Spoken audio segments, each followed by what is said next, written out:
Hello दोस्तों, कैसे हो? जय भीम, नमो बुद्धाय, जय संविधान। उम्मीद है कि आप लोग अच्छे हैं, स्वस्थ हैं, मस्त हैं।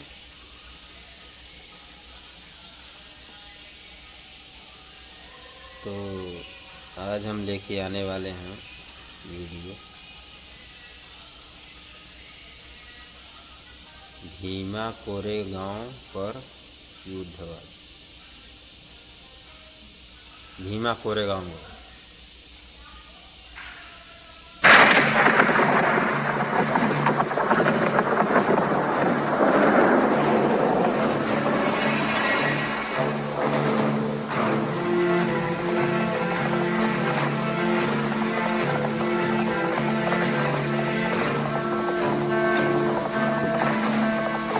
ये 19वीं सदी के शुरुआत की बात है। भारत के अछूत जातियों में से एक जाति महार, मार जाती। जिसके खिलाफ पेशवाओं ने मार्शल लॉ लगाया था कि इनके कमर में झाड़ू और गले में मटका बांध दिया जाए। दरअसल ये अशोक काल में हुई ब्राह्मणों की निर्भत्सना का नागवंशियों के खिलाफ प्रतिशोध था। वैसे तो महार जाति अपनी वीरता के लिए प्रसिद्ध थी, लेकिन जब संसाधन ही छीन लिए जाते हैं तो कोई भी विकलांग हो सकता है। बहरहाल महार अपनी खोई प्रतिष्ठा और अस्मिता को संरक्षित करने की मंशा में थे और अंग्रेज भारत में अपनी सत्ता स्थापित करने की जुगत में। ऐसे में अंग्रेजों की नजर महारों पर टिकी, जो कद काठी में मजबूत और निडर वृत्ति के थे। अंग्रेजों ने ब्रिटिश भारत की सेना में महारों के लिए दरवाजे खोल दिए और उन्हें फौजी शिक्षा भी दी। अंग्रेजों को पेशवाओं की सल्तनत खत्म कर वहां ब्रिटिश राज कायम करना था। तैयारी शुरू हुई पेशवाओं पर आक्रमण करने की। महारों के सरदार सेनापति सिद्धनाग के कानों पर यह खबर पड़ी तो वे स्वयं बाजीराव पेशवा से मिलने गए।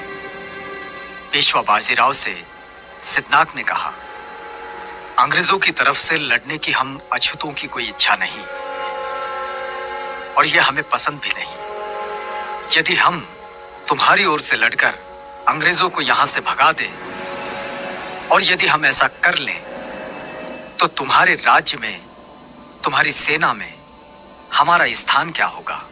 पेशवा बाजीराव ने सिद्धनाग के इस प्रस्ताव की अवहेलना की और कहा, सुई की नोक पर थर्राते हुए ठहरे धूल के कण जितना स्थान भी तुम महारों के लिए हमारे पास नहीं है। तुम लोग हमारे पैरों की धूल हो और वो ही बने रहोगे।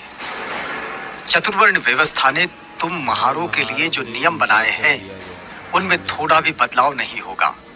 तुम नीच हो, नीच ही रहोगे। पेशवा के जवाब से सिद्धनाग ठिठुर गए।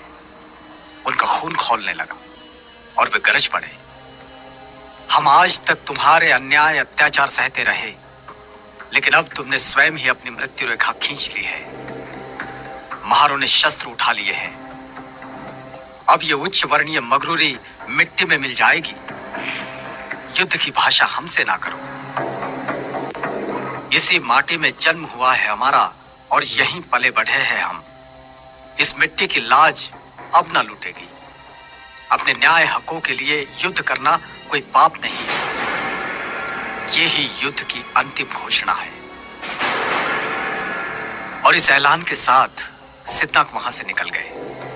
दरअसल पेशवाओं के अत्याचार से महार समुदाय त्रस्त हो गया था और स्वाभिमानी जीवन जीने के लिए युद्ध का रास्ता उसे जचने लगा। अब ब्रिटिश आर्मी का वो हिस्सा थे और पेशवा के आह्वान से चिंगारी और भड़की। जैसे बाबा साहब डॉक्टर अम्बेडकर कहते हैं, जहां सहन शक्ति खत्म हो जाती है वहीं क्रांति का जन्म होता है। महारों ने सदियों से चले आ रहे अपने अपमान का बदला लेने पेशवाई के खिलाफ युद्ध का बिगुल फूंका और आधुनिक भारत में समतामूलक समाज निर्माण के नए इतिहास पर्व की शुरुआत हुई। भीमा नदी के किनारे बसे कोरेगांव की ये बात है। 1 जनवरी 1818।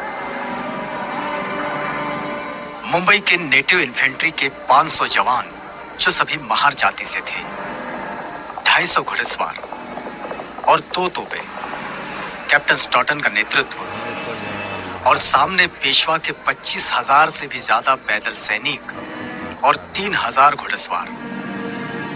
इनका सामना होने से पहले कैप्टन स्टॉटन 25 मील पैदल चलकर 1 जनवरी 1818 की सुबह कोरेगांव पहुंचे थे। जवान थके हुए थे और युद्ध शुरू हुआ। महार सेना का नेतृत्व नाक, चटनाक और भीकनाक ने। एक दिन एक रात ये युद्ध चला और देखते ही देखते पेशवा के 25,000 सैनिकों का धुआं उठ गया। 500 महार सैनिकों के सामने पेशवा की विशाल सेना पौनी साबित हुई। इसमें अंग्रेजी सेना के 276 लोग गिरे। लड़ाई के धरातल पर महारों का सामर्थ्य किस स्तर का है, ये बात पूरी दुनिया ने देखी और इतिहास इस घटना से गौरवान्वित हुआ। युद्ध में वीर गति को प्राप्त हुए सैनिकों की शौर्य गाथा दुनिया के इतिहास में अमर हुई, जो भीमा कोरेगांव के इस 75 फीट ऊंचे विजय स्तंभ पर दर्ज है। इस क्रांति स्तंभ, विजय स्तंभ को सैल्यूट करने बाबा साहब डॉक्टर अम्बेडकर हर साल 1 जनवरी को यहां जरूर आते थे।